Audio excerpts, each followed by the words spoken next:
Durant toute la semaine, un mariage traditionnel ukrainien a été célébré à l'ancienne.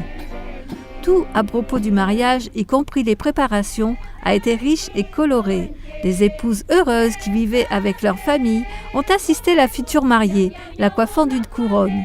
Cependant, après le mariage, ses cheveux resteront cachés sous un foulard.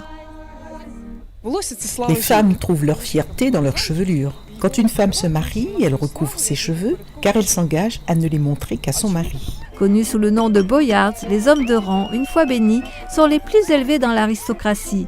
Les frères et les garçons d'honneur arrivent à la maison de la future mariée. Les parents du marié bénissent leur fils en l'aspergeant avec de l'avoine, des pièces de monnaie et des bonbons. Puis les marieurs des deux familles échangent des plaisanteries. Nous, par exemple, nous chantons « Combien de temps encore nous tiendrons-nous debout, foulant la terre humide ?» Et ils répondent « Séjournez là où vous avez séjourné, piétinez comme vous avez piétiné. » Puisque la mariée est donnée, elle aborde le marié avec la dot, sans serviettes brodées. Il y a beaucoup de serviettes lorsque la mariée a été réservée pour son mariage depuis son plus jeune âge. Les musiciens jouaient un rôle clé dans la célébration du mariage. Et ceux qui attendent le mariage chantent des chansons différentes à chaque phrase de la cérémonie.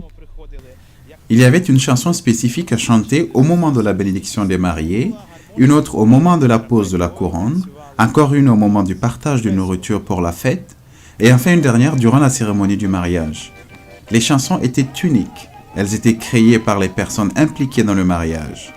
À leur retour de l'église, les villageois avaient leurs propres chansons traditionnelles, des chansons complètement différentes. Au dernier jour des festivités du mariage, c'est au tour des parents d'être félicités. Nouvelle NTD, Kiev, Ukraine.